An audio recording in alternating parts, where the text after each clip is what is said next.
20s എൻ്റെ പ്രിയപ്പെട്ട സുഹൃത്തുക്കളെ നമുക്ക് കുറച്ച് സംസാരിക്കാം. ആൻഡ് എനിക്ക് ഉറപ്പാണ് ഈ വീഡിയോ കണ്ടു കഴിയുമ്പോഴേക്കും നിങ്ങളുടെ മൈൻഡ് സെറ്റിൽ കുറേ ചേഞ്ചസ് വരും, കുറച്ചുകൂടി ഡിഫറെൻ്റ് ആയിട്ട് ചിന്തിക്കാനായിട്ട് തുടങ്ങും. സോ ഫസ്റ്റ് ഒരു കാര്യം ഒന്ന് ആലോചിക്കാം. ഇപ്പോൾ ഈ അടുത്ത് തന്നെ നിങ്ങളുടെ ലൈഫിനെ പറ്റിയിട്ട് എത്രങ്ങാനും ആളുകളാണ് നിങ്ങൾക്ക് തന്നെ അഡ്വൈസ് തന്നിട്ടുള്ളത്. ലൈക്ക് നിങ്ങളുടെ പാരൻസ്, റിലേറ്റീവ്സ്, ഫ്രണ്ട്സ്, അല്ലെങ്കിൽ സോഷ്യൽ മീഡിയയിൽ കാണുന്ന ആരെങ്കിലും, ലൈക്ക് ക്രിയേറ്റേഴ്സ് ലൈക്ക് മീ. നിങ്ങളിതാണ് ലൈഫിൽ ചെയ്യേണ്ടത്, ഈ കരിയറാണ് നിങ്ങൾക്ക് നല്ലത്, ഇതാണ് നിങ്ങൾക്ക് ചെയ്യാൻ പറ്റുക, അത് ചെയ്ത് വെറുതെ സമയം കളയണ്ട. അങ്ങനെ എത്രങ്ങാനും അഭിപ്രായങ്ങളാവും അല്ലേ? അഭിപ്രായങ്ങളിൽ മുങ്ങിപ്പോകുന്ന ഒരു ജനറേഷനാണ് നമ്മളുടേത്. നമ്മളെ കാണുന്ന എല്ലാവർക്കും നമ്മുടെ ലൈഫിനെ പറ്റിയിട്ട് എന്തെങ്കിലുമൊക്കെ അഡ്വൈസ് തരാനുണ്ടാവും. ആൻഡ് ഡേഞ്ചറസ് പാർട്ട് എന്താണെന്ന് വെച്ചാൽ ഇവർ പറയുന്നതൊക്കെ ലോജിക്കലി നോക്കുമ്പോൾ കറക്റ്റായിരിക്കും. അതുമാത്രമല്ല, നമ്മൾ നല്ലതിന് വേണ്ടിയിട്ടാണ്, ജെനുവിൻലി നമ്മളുടെ നല്ലതിന് വേണ്ടിയിട്ട് തന്നെയാണ് ഇവർ ഈ പറയുന്നത്. സോ നമ്മളിതൊക്കെ കേൾക്കും, അതിനനുസരിച്ച് ലൈഫ് അഡ്ജസ്റ്റ് ആവും. We pivot. ഓരോ ഒപ്പീനിയൻസിന് പുറകെ ഒന്നിനു പുറകെ ഒന്നൊന്നായിട്ട് നമ്മളിങ്ങനെ കറങ്ങിക്കൊണ്ടിരിക്കും. ആൻഡ് ഈ ബഹളത്തിൻ്റെ ഒക്കെ ഇടയ്ക്ക് ഒരാൾക്ക് പറയാനുള്ളത് മാത്രം നമ്മൾ കേൾക്കുന്നുണ്ടാവില്ല.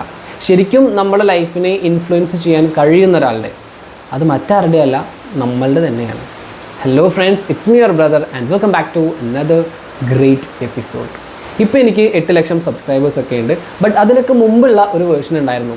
ശരിക്കും ഞാൻ ആദ്യമായിട്ട് യൂട്യൂബിൽ വീഡിയോസ് അപ്ലോഡ് ചെയ്ത് തുടങ്ങുന്നത് ഞാൻ +1 പഠിക്കുന്ന സമയത്താണ്, അറൗണ്ട് 7 വർഷം മുന്നേ. അപ്പോൾ എൻ്റെ കയ്യിൽ ഒരു എക്യുപ്മെൻറ്റ്സും ഉണ്ടായിരുന്നില്ല, ജസ്റ്റ് ഒരു ചെറിയ സ്മാർട്ട് ഫോൺ മാത്രമേ ഉണ്ടായിരുന്നുള്ളൂ. സ്ക്രിപ്റ്റിങ്ങും ഷൂട്ടിങ്ങും എഡിറ്റിങ്ങും എല്ലാം അതിനകത്ത് തന്നെയാണ്. പക്ഷേ എന്നാലും ഞാൻ നന്നായിട്ട് എൻജോയ് ചെയ്തു, മുഴു മനസ്സോടെയാണ് അത് ചെയ്തത്. ഓരോ പുതിയ കാര്യങ്ങൾ ചെയ്യുമ്പോഴും, ഫെയിലാവുമ്പോഴും, പഠിക്കുമ്പോഴും I loved every process of that. I gave my full. അതുകൊണ്ടാണ് വിസിബിളി ഒരു ഗ്രോത്തും ഇല്ലാതിരുന്നിട്ടും 3 വർഷത്തോളം ഞാൻ കണ്ടിന്യൂസ് ആയിട്ട് വീഡിയോസ് ചെയ്തുകൊണ്ടിരുന്നത്. Different channels, different videos. 3 വർഷം. എന്നിട്ടും 100 സബ്സ്ക്രൈബേഴ്സ് എത്തിയായിരുന്നു എനിക്കപ്പോൾ ഉണ്ടായിരുന്നത്. ആൻഡ് ഈ ഒരു ടൈം ലൈനിലുണ്ടല്ലോ, ഇഷ്ടംപോലെ ഒപ്പീനിയൻസ് ആയിരുന്നു. ക്ലാസ്മേറ്റ്സും ഫ്രണ്ട്സും റിലേറ്റീവ്സും എല്ലാവർക്കും നമ്മളെ കളിയാക്കാനുള്ള ഒരു ടോപ്പിക് അതായിരുന്നു. മറ്റുള്ളവർക്കത്, എല്ലാവർക്കും എന്ന് ഞാൻ പറയുന്നില്ല, ബട്ട് മെജോറിറ്റി ആളുകൾക്കും ഇതൊന്നും നടക്കില്ല, ഈ എന്തിനാ വെറുതെ സമയം കളയണേ, എടാ വേറെ എന്തെങ്കിലുമൊക്കെ ചെയ്യാൻ നോക്ക്, ഇങ്ങനെയുള്ള ഒരു സംസാരമായിരിക്കും. അപ്പോൾ അവരെ കുറ്റം പറയാൻ പറ്റില്ല കേട്ടോ, കാരണം വ്യൂസും ഇല്ല, സബ്സ്ക്രൈബേഴ്സും ഇല്ല, ഒന്നുമില്ല. അപ്പോൾ എനിക്കും ഇടയ്ക്ക് ഇങ്ങനെ തോന്നും, ഇതൊക്കെ നിർത്താം, ഇതൊന്നും സെറ്റാവില്ല, വെറുതെ എന്തിനാ സമയം കളയണേ, ആ നേരം ഗെയിം കളിച്ചിരുന്നാൽ അതെങ്കിലും കിട്ടും. ഇങ്ങനെയൊക്കെ ഞാനും ചിന്തിക്കാനായിട്ട് തുടങ്ങി. പക്ഷേ ചില കാര്യങ്ങളുണ്ട്, നമ്മളുടെ ഉള്ളിൽ നിന്ന് വരുന്ന, ആരൊക്കെ എന്തൊക്കെ പറഞ്ഞാലും ഇത് ഞാൻ ചെയ്യും എന്ന് നമ്മളെ കൊണ്ട് ചിന്തിപ്പിക്കുന്ന ചില കാര്യങ്ങളുണ്ട്. അത് ഉപേക്ഷിച്ച് പോകാൻ നമുക്ക് പറ്റില്ല. നമ്മൾ വീണ്ടും വീണ്ടും അതിലോട്ട് തന്നെ തിരിച്ചു വന്നുകൊണ്ടിരിക്കും. ഇതിനെന്ത് പറയണം, എന്ത് വിളിക്കണം എന്നൊന്നും എനിക്കറിയില്ല, but I kept going. Videos ചെയ്തുകൊണ്ടേയിരുന്നു, യൂട്യൂബിനെ കുറിച്ച് കുറേ കാര്യങ്ങൾ പഠിച്ചുകൊണ്ടേയിരുന്നു. അങ്ങനെ നമ്മൾ ഇവിടെ വരെയൊക്കെ എത്തി. സോ ഈ അഭിപ്രായങ്ങളെ പറ്റിയിട്ട് എനിക്ക് മനസ്സിലായൊരു കാര്യം ഞാൻ പറയാം. എല്ലാ ആളുകളും നമ്മൾ അഡ്വൈസ് ചെയ്യുന്ന അല്ലെങ്കിൽ ഒപ്പീനിയൻസ് പറയുന്ന എല്ലാ ആളുകളും അവരുടെ ജീവിതം വെച്ചിട്ടാണ് നമ്മളുടെ ജീവിതവും കാണുന്നത്. അവരുടെ എക്സ്പീരിയൻസസ്, ഫെയിലിയേഴ്സ്, ഫിയേഴ്സ് അല്ലെങ്കിൽ സക്സസ് എന്നതിൻ്റെ അവരുടെ ഡെഫിനിഷൻ, ഇതൊക്കെ വെച്ചിട്ടാണ് അവർ ഒപ്പീനിയൻസ് പറയാം. അവരുടെ ലൈഫിൽ അത് ശരിയാവും, പക്ഷേ നമ്മളുടെ ലൈഫിൽ അത് സെറ്റാവണമെന്നില്ല. കാറിൻ്റെ ടയറല്ലല്ലോ നമ്മൾ ബൈക്കിനിടാം. നമ്മളുടെ ഫീലിങ്സ് എന്താണ്, എന്തൊക്കെ എക്സ്പീരിയൻസസിലൂടെയാണ് നമ്മൾ കടന്നു പോയിട്ടുള്ളത്, നമ്മളുടെ ഉത്തരവാദിത്തങ്ങൾ എന്തൊക്കെയാണ്, നമുക്ക് എന്ത് ചെയ്യാനാണ് ഇഷ്ടം, എന്ത് ചെയ്യുമ്പോഴാണ് നമുക്ക് നമ്മളായിട്ട് ഫീൽ ചെയ്യുന്നത്, അതൊന്നും അവർക്ക് അറിയില്ല, പറഞ്ഞാൽ മനസ്സിലാവില്ല. ആൻഡ് എപ്പോഴും നമ്മൾ മറ്റുള്ളവരുടെ ഒപ്പീനിയൻസ് മാത്രം കേട്ട് പോയാലും നമ്മുടെ ലൈഫ് ഈ റോഡിൽ പാച്ച് വർക്ക് ചെയ്യില്ലേ, അതേപോലെയോ കുറച്ച് പാരൻസിൻ്റെ വക, കുറച്ച് റിലേറ്റീവ്സിൻ്റെ വക, കുറച്ച് ഫ്രണ്ട്സിൻ്റെ വക, കുറച്ച് സൊസൈറ്റിയുടെ വക, അങ്ങനെ അവസാനം നമ്മുടെ ലൈഫ് ഒരു വകയാവും. Because none of it was actually ours. ഏറ്റവും ഡേഞ്ചറസ് ആയിട്ടുള്ള ഒപ്പീനിയൻ നമ്മളോട് ഭയങ്കര ഹാർഷായിട്ട് പറയുന്നതായിരിക്കില്ല, പകരം നമ്മളോട് വളരെ ജെൻറ്റിലായിട്ട് സ്നേഹത്തോടെയും കരുതലോടെയും ഒക്കെ വരുന്ന ചില അഡ്വൈസസ് ഉണ്ട്. നിൻ്റെ ഭാവിക്ക് വേണ്ടിയിട്ടാണ് ഈ പറയുന്നത്, നീ കഷ്ടപ്പെടുന്നത് കാണാൻ വയ്യ, അതുകൊണ്ടാണ്, നീ ഒന്ന് സെറ്റിലാവാൻ വേണ്ടിയിട്ട് പറയുന്നതാണ്. ഇതൊക്കെ സ്നേഹത്തിൽ പൊതിഞ്ഞ ഒപ്പീനിയൻസ് ആണ്. സോ നമുക്കത് പെട്ടെന്ന് തട്ടിക്കളയാനും പറ്റില്ല, അല്ലേ? It's really hard.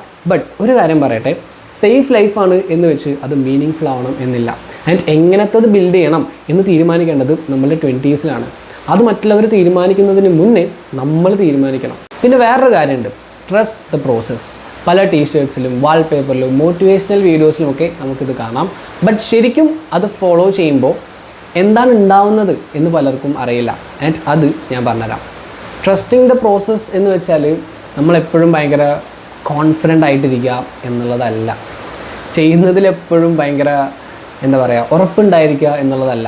എല്ലാം വർക്കൗട്ട് ആവും എന്ന് മാത്രം ചിന്തിക്കുക എന്നുള്ളതല്ല. കൂടുതൽ ദിവസവും ട്രസ്റ്റിംഗ് ദ പ്രോസസ്സ് എന്ന് വെച്ചാൽ പേടിയാണ്, പക്ഷെ എന്നാലും നമ്മളത് ചെയ്യും. സെൽഫ് ഡൗട്ട് ഉണ്ടാവും, ബട്ട് എന്നാലും വർക്ക് കണ്ടിന്യൂ ചെയ്യും.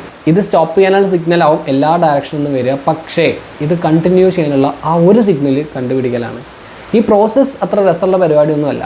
കൺസിസ്റ്റൻ്റ് ആയിട്ട് നമ്മൾ വിശ്വസിക്കുന്ന കാര്യത്തിൽ അല്ലെങ്കിൽ വിശ്വസിക്കുന്ന കാര്യം ബിൽഡ് ചെയ്തുകൊണ്ടിരിക്കുക എന്ന് പറയുന്നത് കുറച്ച് ബുദ്ധിമുട്ടാണ്. It takes a lot of resilience more than you expect. ചുറ്റുമുള്ളവരൊക്കെ നല്ലൊരു അടിപൊളി ലൈഫ് ബിൽഡ് ചെയ്യുന്നു, സ്റ്റേബിൾ ആൻഡ് സേഫ് ആയിട്ടുള്ള ജോലിയിൽ കയറുന്നു. അപ്പോഴും നമ്മളിങ്ങനെ ബിൽഡ് ചെയ്തുകൊണ്ടിരിക്കുകയാണ്. വർക്കാവും എന്നൊരു ഗ്യാരൻറ്റിയും ഇല്ല, ഒരു കൺഫർമേഷനും കിട്ടിയിട്ടില്ല. അപ്പോൾ നമ്മളുടെ മനസ്സിനെ കൺട്രോൾ ചെയ്യുക എന്ന് പറയുന്നത് കുറച്ച് ഹാർഡാണ്. As I said, it needs a lot of resilience to continue in such situations. പിന്നെ കൺസിസ്റ്റൻസി എന്ന് വെച്ചാൽ നിങ്ങൾക്ക് ഇഷ്ടമുള്ളപ്പം മാത്രം, മോട്ടിവേഷൻ ഉള്ളപ്പം മാത്രം പണിയെടുക്കുക എന്നുള്ളതല്ല. മോട്ടിവേഷൻ വരും പോവും, ഫീലിങ്സിൻ്റെയും അപ്പുറത്തേക്കും നിങ്ങൾക്ക് വർക്ക് ചെയ്യാൻ പറ്റുമെങ്കിലും യു വിൽ സക്സീഡ്. ചില ദിവസമൊക്കെ വർക്ക് ചെയ്യാനായിട്ട് ലാപ്പ് എടുക്കുമ്പോൾ ഫുള്ള് ബ്ലാങ്ക് ആവും, ഒരു ഐഡിയയും വരില്ല. കഷ്ടപ്പെട്ടൊരു വീഡിയോ ഉണ്ടാക്കിയിടുന്നു, ബട്ട് വ്യൂസ് വളരെ കുറവായിരിക്കും. പിന്നെ യൂട്യൂബ് സ്റ്റുഡിയോ ഓപ്പൺ ചെയ്ത് വീഡിയോസിൻ്റെ റാങ്കിങ്ങും ഗ്രാഫും ഒക്കെ കാണുമ്പോൾ ടെൻഷൻ പിന്നെയും കൂടും. ഫാമിലിയും ഫ്രണ്ട്സും ഒക്കെ ക്വസ്റ്റ്യൻ ചെയ്യാനായിട്ട് തുടങ്ങും. ശരിക്കും ഇങ്ങനെയുള്ള ദിവസങ്ങളാണ് നമ്മളെ ബിൽഡ് ചെയ്യുക. എല്ലാം സെറ്റായിട്ട് വർക്ക് ആവുന്ന നല്ല ദിവസങ്ങളല്ല the bad days, the hard days. കാരണം ആരും കാണാനില്ലാത്തപ്പോഴും റിസൾട്ടൊന്നും കിട്ടാതിരിക്കുമ്പോഴും നിങ്ങൾക്കൊരു റിവാർഡ്സും കിട്ടുന്നില്ലെങ്കിൽ പോലും അങ്ങനെയുള്ള സമയങ്ങളിൽ നമ്മളെടുക്കുന്ന എഫേർട്സാണ് മോസ്റ്റ് ഇമ്പോർട്ടൻറ്റ്. കാരണം അതൊക്കെയായിരിക്കും വിശ്വാസത്തിൻ്റെ പുറത്ത് മാത്രം നമ്മൾ ചെയ്യുന്ന കാര്യങ്ങൾ, from something real inside U. And അതാണ് ഫൗണ്ടേഷനും. എല്ലാതും അതിൻ്റെ പുറത്താണ് നമ്മൾ ബിൽഡ് ചെയ്യുന്നത്. നമ്മളുടെ എല്ലാവരുടെയും ഉള്ളിൽ ഇതുപോലെയുള്ള ഗിഫ്റ്റുകൾ ഉണ്ടാവും. ഒരു ഡയറക്ഷൻ, ഒരു പുൾ, നമുക്ക് ജീവനുണ്ട് എന്ന് തോന്നിപ്പിക്കുന്ന ചില കാര്യങ്ങൾ. അതിൻ്റെ പാഷൻ എന്നൊന്നും ഞാൻ പറയുന്നില്ല, because it's overused. But ഞാൻ എന്താ പറയുന്നതെന്ന് നിങ്ങൾക്ക് മനസ്സിലാവുന്നുണ്ടാവും. I mean you have felt it. ഒരു പെർട്ടിക്കുലർ കാര്യം ചെയ്യുമ്പോൾ സമയം പോകുന്നത് അറിയുന്നുണ്ടാവില്ല. It feels more alive, it feels more you. That feeling is data. നിങ്ങളുടെ ലൈഫിനെ പറ്റിയുള്ള മോസ്റ്റ് ഇമ്പോർട്ടൻറ്റ് ഡാറ്റയാണത്. ബട്ട് നമ്മളെപ്പോഴും മറ്റുള്ളവരുടെ ഒപ്പീനിയൻസ് മാത്രം നോക്കി പോയാൽ ദെൻ നമുക്കിഷ്ടപ്പെട്ട കാര്യം നമുക്ക് ഫോളോ ചെയ്യാനായിട്ട് പറ്റില്ല. അതിനിങ്ങനെ ഇൻറ്ററപ്ഷൻസ് വന്നുകൊണ്ടേയിരിക്കും. നമ്മളൊരു കാര്യം ചെയ്യും, വർക്കാവില്ല. വേറൊരാൾ വേറൊരു കാര്യം പറയും, നമ്മളത് ചെയ്യും, അതും വർക്കാവില്ല. ഇങ്ങനെ മാറിക്കൊണ്ടേയിരിക്കും. ശരിക്കും നമ്മളുടെ കപ്പാസിറ്റി മനസ്സിലാക്കാൻ വേണ്ടി വരുന്ന സമയം നമ്മളവിടെ ചിലവഴിച്ചിട്ടുണ്ടാവില്ല. അതാണ് പ്രോബ്ലം. ഒറ്റ മാസം കൊണ്ട് ഒരു തൈ വലിയൊരു മരമൊന്നും ആവില്ല. It takes time, it needs consistency. ഇടയ്ക്കിടയ്ക്ക് നിങ്ങൾ ഈ കുഴിച്ചിട്ടത് പിന്നെയും പുറത്തുതന്നെ എടുത്തിട്ടാൽ അത് വളരില്ല.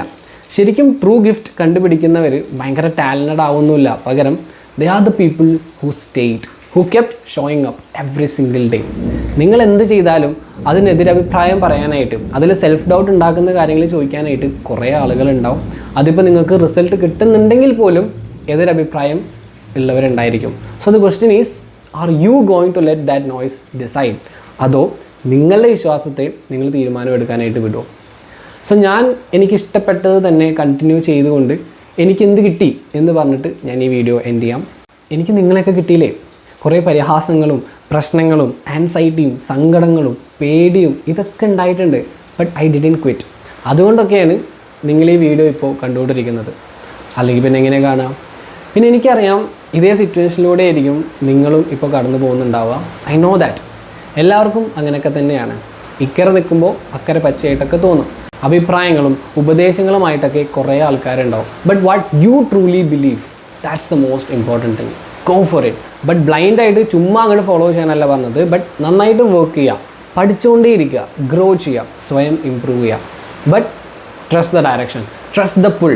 പുറത്തെ നോയ്സിൽ നിന്നും നിങ്ങളുടെ ഉള്ളിലെ നോയ്സിനെ പ്രൊട്ടക്റ്റ് ചെയ്യുന്നത് വെർത്താണ് എന്ന് സ്വയം വിശ്വസിക്കാം. We need you to build your own life. Okay, so that's of day. നിങ്ങൾക്ക് എല്ലാവർക്കും യൂസ്ഫുൾ ആയി എന്ന് വിചാരിക്കുന്നു. അങ്ങനെയാണെങ്കിൽ like, share and follow for more. Have a great day.